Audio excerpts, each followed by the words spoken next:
بسم الله الرحمن الرحیم. موږ تاسې په MS ورډ پاراګراف پورې درس ویلی وو. نن به د پاراګراف هغه پاته برخه هم ووایو.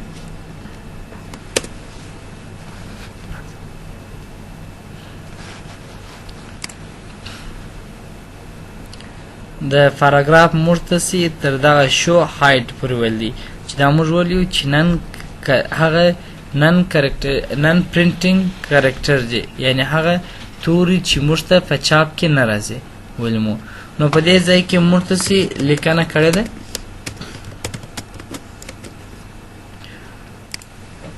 لومړی په دې د لیکنه به سایز لږ څه غټ کړو. نو لومړی په دې ځای کې موږ تاسې د ټیکسټ الاینمنټ ټاکو چې دغه لیکنه په کم طرف کې راسي. لومړی دلته لیکل د لیفټ چپه طرف ته، دا معنا چې دغه لیکنه چپه طرف ته راوله. اکثره وخت چې موږ تاسې لیکنې کوو تر ډېره پورې دغه انګلیسي ټوله موږ تاسې د چپه طرف څخه لیکو دلته کول. او بل په دې ځای کې کنټرول ال شارټکټ کې دی. بل په دې ځای کې موږ تاسې سنټر لرو. د سنټر وظیفه دا ده که غواړو چې دغه لیکنه په منځ کې راولو دلته کولی شو، چې عموما دا تر ډېره وخته پورې نه. دا کور پیجونه که تاسو وګورئ دا د کتاب پوښ په مابینځ کې لیکنه غلي، یا اکثره وخت چې موږ تاسې راولو د عنوانونه ټایټل دغه هیډینګونه زموږ تاسې ته په چی کې راځي، په سنټر کې راځي. نو دلته کولی شو چې دا په سنټر کې راولو. کنټرول ای شارټکټ کې ده. بل په دا ځای کې رایټ راسته طرف لرو. که غواړو چې موږ تاسې لیکنه په راسته طرف کې راولو دلته کولی شو. عموما دا هغه وخت موږ استعمالوو چې موږ تاسې سیکشن ورکړی او هغه سیکشن کې غواړو چې موږ تاسې لیکنه په هیډر یا پوټر کې وکړو، نو بیا موږ د رایټ څخه اکثره وخت استفاده کیږي. نو رایټ راسته طرف کنټرول ای، سنټر کنټرول ای و بخښه سنټر کنټرول ای په مابینځ کې، رایټ کنټرول آر په رایټ راسته طرف کې، او لیفت معنا په چپه طرف کې دا لیکنه راوله. کنټرول ال شارټکټ کې ده. بل په دې ځای کې جسټفای لرو. جسټفای معنا منظم کول. بس که تاسې وګورئ زموږ دغه لیکنه چې په دې ځای کې سوې ده دا لږ څه داسې زموږ ته فیصله اخوا او دېخوا سره معلومېږي. که غواړو چې دا جسټفای کړو نو په دې ځای کې موږ لرو ته دا منظم که کنټرول جې شارټکټ کې ده. دغه زموږ لیکنه د دوو مارجینو تر مابینځ، یعنی یو دغه مارجین دی یو دغه مارجین دی، د دغه دوو مارجینو تر مابینځ یې ډسټریبیوټ کوي، په یوه اندازه یې راولي. کله چې تاسې کلیک وکړئ ګوره دغه نقطې دواړې یو شی سوې. کنټرول زیډ شاته ولاړ سه. بل په دا ځای کې موږ تاسو دلته لرو جسټفای لا، جسټفای میډیم، جسټفای های. اوس ګورئ که موږ جسټفای های وټاکو د دا حروفو تر مابینځ یې فاصله زیاته سول. که غواړو چې میډیم یا نه وټاکو میډیم باندې کلیک کړو، او که غواړو چې مثلا ساده یې ولیکو په دې ځای کې لا دلته کول شو. اوس دغه جسټفای های او جسټفای لا دا عموما په پښتو کې ډېر ښه معلومېږي. نه مثلا که موږ دلته ولیکو کندهار، نه کندهار ځینې وخت نه هغه شفټ ونیسي منفي وي، دا داسې کرښیږي دا رقم شفټ او منفي. اوس که غواړو چې دا کمپیوټر په خپله په اتومات ډول کشف سره، نو دا به تاسې په دې ځای کې که تاسې جسټفای انتخاب کړئ کندهار، زه په کندهار کې اوسېږم دا جمله مو ولیکل. سایز به لږ کوچنی کړو، په چپه طرف کې راوله. یو فونټ بیا مو ټاکو، فرض کړه دا یو فونټ مو ټاکئ. اوس په دې ځای کې که موږ ته چې ته دا جسټفای کړه، ګوره دی جسټفای په چپه طرف کې راوستی. که تاسو ته چې جسټفای لږه وټاکه دلته هېڅ تغیر په دې کې نه راځي، نو تاسې جسټفای انتخاب کړئ. په دې ځای کې انټر مه وي، شفټ انټر وي. شفټ انټر معنا لاین بریک. ګوره دی جسټفای په دا شکل راولي. که تور ته وایي چې جسټفای لا لږ دا تورې حروف سره کش کړي، ګوره دا حروف یې لږ سره کش کړئ. که غواړئ چې جسټفای های ډېر یې کش کړي بیا دلته ډېر سره کشېږي. که غواړئ چې میډیم یا نه یې کش کړي دلته کولی شو. نو عموما په پښتو کې اکثره وخت د څخه استفاده کېږي. بل په دې ځای کې موږ تاسې لاین سپیسینګ لرو. لاین سپیسینګ معنا د جملو تر مابینځ فاصله باید څونه وي. که غواړو چې د جملو تر منځ فاصله وټاکو دلته کولی شو. دا لیکنه مو انتخاب کړی ده لاین سپیسینګ ته راسي. دلته موږ ته وایي چې 1 دی 1.15 1.5 2 2.5 3 راولم. دغه د دې تر مابین د اندازې دي چې څونه ته د دغه جملو ترمنځ فاصله راولې. همیشه چې ټاکل سوي 1.15 ټاکل سوي. مخکې دې څخه دا ته راسو. په دې ځای کې اوس که تاسو وګورئ په دې ځای کې د یو کرسر په اندازه موږ ته وایټ سپیس ته که غواړو چې دغه وایټ سپیس چې دلته موږ ته اضافه سوی دی نو یعنې معنا د دغه پاراګراف مخکې بیفور مخکې چې کوم سپیس دی دا ایسته که ریموو یې کړه. ګورئ دلته اوس فاصله نشته او که غواړئ چې دا ورکړئ دې ځای کې کولی شئ چې اټ سپیس بیفور پاراګراف مخکې چې پاراګراف شروع شي ته هغه ته چې شي ورکړه فاصله ورکړه پکښې کې اوکې که دا فاصله یې ورکړه.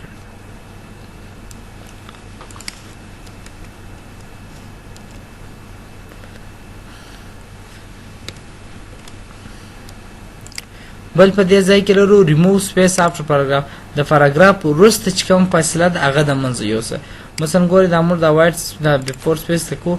اوس ګورئ دا پاراګرافونه هېڅ په خپل منځ کې فاصله نه سره لري. د جملې او پاراګراف ترمنځ فرق نه کېږي نو موږ ته وایي چې د پاراګراف څخه وروسته فاصلې ورکړه. دغه پاراګراف څخه وروسته فاصله دا ده ستا. بل په دې ځای کې موږ څه لرو لاین سپیسینګ آپشن لرو. کله چې لاین سپیسینګ آپشن ته داخلیږو دا معنا چې دلته موږ تاسې د دغه ډایلاګ بوکس لانچر ته داخل سولو. نو په دې ځای کې دوه شیان شته. یو دلته انډنټ لیکل دی انډنټ اینډ سپیسینګ لیکل دی. بل په دا ځای کې لاین اینډ پیج بریک لیکل سوی دی. په دې ځای کې موږ تاسې لومړی لرو الاین لیکنه چپه طرف ته راوړله.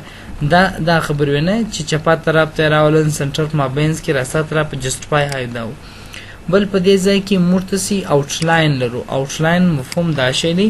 آوټلاین خو اصلا خپله چې ته ویل کېږي عنوانو ته ویل کېږي دا هیډینګو ته ویل کېږي. که موږ دلته پر اپلای کو نو موږ ته باید چې تا اول لیول پر اپلای کړي او دا اوس غیر فعال دي. د دې دپاره که غواړو چې فعاله کړو بېرته کنټرول زیډ مو والئ انډو مو کوئ چې دا هیډینګ ځینې ایسته سي. په دغه ځای کلیک کوو. اوس دلته تا ته موږ ولیو پرون چې موږ نه لیول لرو. کوم لیول پر اپلای کړم اول لیول پر اپلای کوو. اوکې که اوس ګوره دا زموږ دپاره وینسئ دلته یو نښان پیدا کوي. دا معنا چې دا هیډینګ وان سو. که کلیک ور وکړې هغه د ده لیکنه تا ته چې سي کلیپ سي. که کلیک ور وکړې د ده پورې مربوط لیکنه ایکسپینډ ښکاره سي. دغه دا کوچنی نښان ویني کولیپس ایکسپینډ. اوس په دې ځای کې موږ ته راته ښیي وایي تا لیول 1 پر اپلای کړ دی کولیپس بای ډیفالت دا خط یې ور پټ کړه ور پټېږي. که غواړو چې ښکاره یې کړو بېرته همدغه ټیک مارک نیسته کوو دا موږ ته چې کېږي ایکسپینډ کېږي ښکاره کېږي. بل په دې ځای کې موږ تاسې رایټ لیفټ لیفټ رایټ دغه دوه ټیک مارکه چې موږ پرون ویلو چې موږ رایټ لیفټ هغه ژبې چې د راسته طرف څخه چپه طرف ته لیکل کېږي. هغه پښتو دري اردو عربي تاجکي ازبکي ترکمني یعنې هغه ژبې چې د راسته طرف څخه لیکل کېږي د انتخابو. هغه ژبې چې د چپه طرف څخه لیکل کېږي د انتخابو. بل په دا ځای کې انډنټیشن لرو. انډنټیشن خپله فاصلې ته ویل کېږي 15 سپیسه. که موږ 15 وارې دغه بټن وو یعنې دلته موږ وو چې 1 2 3 4 15 دغه پر ځای موږ تاسې کولی سو چې یو انډنټ وو دی به موږ تاسو ته اوغونه وسکوي. یا اسان لار دا ده چې ټیپ بټن وو ټیپ بټن یې هم درته سکوي. اوس ګوره په دې ځای کې ولاړ ټیپ بټن دی راته سکېږي. دا که اوس موږ کوو نو دې ځای ته هم راځو. نو اول دلته لرو پاراګراف ته دغه پاراګراف بیفور مخکې راوسکو. ګوره دغه اول د دغه مارجن څخه مخکې درته راوسکوئ کنټرول زی کنټرول زیډ. بل په دې ځای کې موږ لرو آفټر وروسته راوسکو یعنې دغه طرف یې راوسکو. هر څونه چې راسکوئ اوکې کوي غون درته راسکېږي. دا د ده چشتي انډنټ دی چې موږ ټاکلی سو. اوس که موږ د دغه پاراګراف خیر دا به وایي بر وروسته اسانه لار ته یې راسو. په دې ځای کې لیکل سوی دی سپیشل. سپیشل خاص ته ویل کېږي. فرست لاین د پاراګراف اول جمله وسکو همیشه 0.5 انچز کېدلی. موږ کولی سو چې دا اندازه کم کړو او کولی سو دا اندازه زیات کړو. کله چې اوکې کړو د پاراګراف اول جمله کېدلی. دا د پاراګراف اصول دي. کله چې تاسې مونوګراف لیکئ کتاب لیکئ بیا تاسې ته وایي چې معنا د پاراګراف اول جمله وسکو. اوس ما ته یو محصل مثلا کتاب یې راوړي دغه مونوګراف یو په درمعلمین کې دا رقم یې لیکلی تقریبا 50 صفحې و چې د هر پاراګراف په ساز ورتلي و چې داسې وسکو. دی خو ورکوي د هر پاراګراف په سر کې به ولاړو 15 وارې بیا سپیس ول 1 2 3 4 15 نو دا خو وخت ضایع کېږي. نو دون وخت نه نو فقط کنټرول ا معنا سلیکټ آل ټول خط انتخاب کړئ دې ځای ته راسه فقط موضوع ته فرست لاین د پاراګراف اول جمله وسکو دلته سوانیس کې هغه سایز ورته وټاکئ چې مثلا 0.3 کله چې تاسو وکړئ د پاراګراف اول جمله په هغه اندازه سره چې شوې ده سکیدلې ده درته بل په دا ځای کې هینګینګ لرو هینګینګ بیا د سرچپه ته ویل کېږي یا ته د پاراګراف اول جمله پر خپل ځای پرېږده نور پاراګراف راته وسکو دا عموما تر ډېره پورې په انګلیسي کې کارېږي پښتو کې نسي راشي چندانې ګوره د پاراګراف اول جمله سکیدلې ده نور پاراګراف دغه پاراګراف اول جمله پر خپل ځای پاتې ده نور پاراګراف موږ ته سکیدلې دي راته کنټرول زید دا د بل په دې ځای کې میرر لرو میرر خپله اندارې ته ویل کېږي دلته د میرر انډنټ څخه مطلب دا دی چې ته د یوې څپې انډنټ یوه اندازه راوله د بل څپې دا بله کم راته راوله اوس ګوره که موږ دا لیکنه کړې وي کنټرول ا سلیکټ آل مو کوي همدې ځای ته راځو اوس دلته ورته وایو په دې ځای کې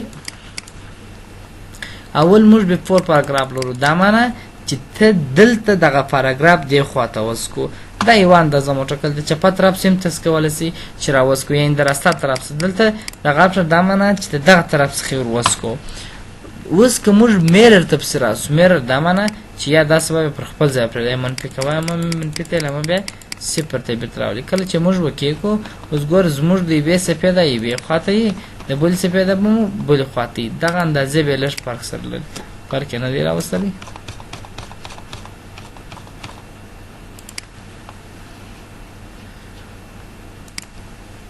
ویز کو دونه او دا ټیک مارک ورکړئ دا نور بیا دونه راوست کو اوکې کې وینئ چې هغه پاراګراف اوس کې دی او دا نور به هم انتخاب کو چې هلته راته معلوم سي د هغه بلې څپې سره فرق راسي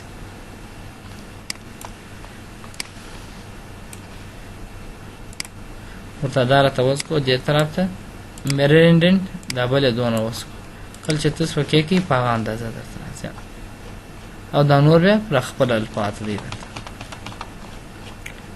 وینئ چې دا که وګورئ تاسې دا د بله صفحه ده ګوره دا پر دې ځای پاته دی او دا بل بیا دې خواته رسکېدلی ګوره د دوی ترمنځ لږ فرق دا دی سته نو د یوې څپې دا یو ډول راولي د بل څپې دا بل ډول راولي خو دا باید موږ لیکنه انتخاب کړو اوس ګورئ د دې څپې دا انډنټ دې خواته سکېدلی دي خو د دې څپې دا ګورئ پر دا ځای دی یعنې که تاسو ته نه معلومېږي که تاسو داسې را روان سئ دا لیکه داسې ته راواخلئ ګورئ تقریبا پر دې ځای راځي او که دا لیکه زده راواخلو دا بیا که داسې راسو ګوره دا جي پر داسې راځي نو هغه انډنټ فاصلې فرق سره وکړئ د یوې څپې دا یو رقم د بل څپې دا بل رقم بل په دې ځای کې اوس د دغه هغه اسانه لارې دا دی د دغه درو د انډنټیشن چې دغه موږ ویل چې دغه پاراګراف په انډنټ ان سپیسینګ کې یو جنرل یو چې و انډنټیشن او بل سپیسینګ دی انډنټ اسانه لار دا دی که ته غواړې د پاراګراف اول جمله وسکې د پاراګراف اول جمله کې ودرې ټی بټن و د خپل درته سکې د پاراګراف اول جمله سکې دا یو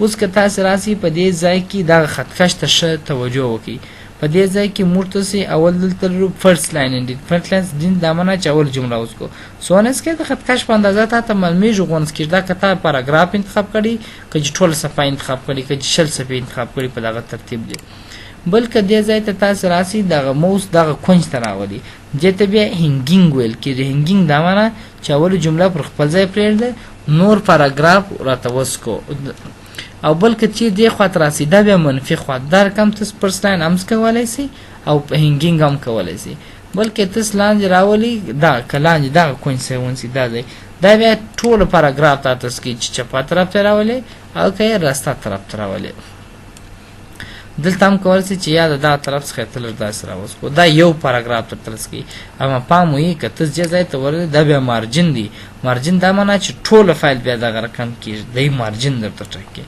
دلته کولی سي دا هغه لنډه طریقه وه چې تاسې یې په دې طریقه کولی سي بل په دې ځای کې موږ تاسې سپیسینګ لرو سپیس خپله فاصلې ته ویل کېږي دلته بیا هم د دوو پاراګرافو تر مابینځ فاصله ده تا ته وایي دغه پاراګراف چې لیکل سوی دی بیفور مخکې د دې څخه دا پاراګراف شروع سي فاصله ورکړه پیټي شپږ پوینټ مو ورکړله یا شپږ 800 پوینټ چې وایي دغه فاصله اني دغه دوه فاصلې وي دلته لږ وه خو هلته ډېره وه اوس ګوره دا دونه فاصله د پاراګراف مخکې ورکړی دی دی به یې دا ته ریموو کړئ ایسته کړي ګوره هغه ایسته کېږي نو اوس که دې ځای ته تاسو راسئ کنټرول باکس سپیس وي دی نه ایسته کېږي.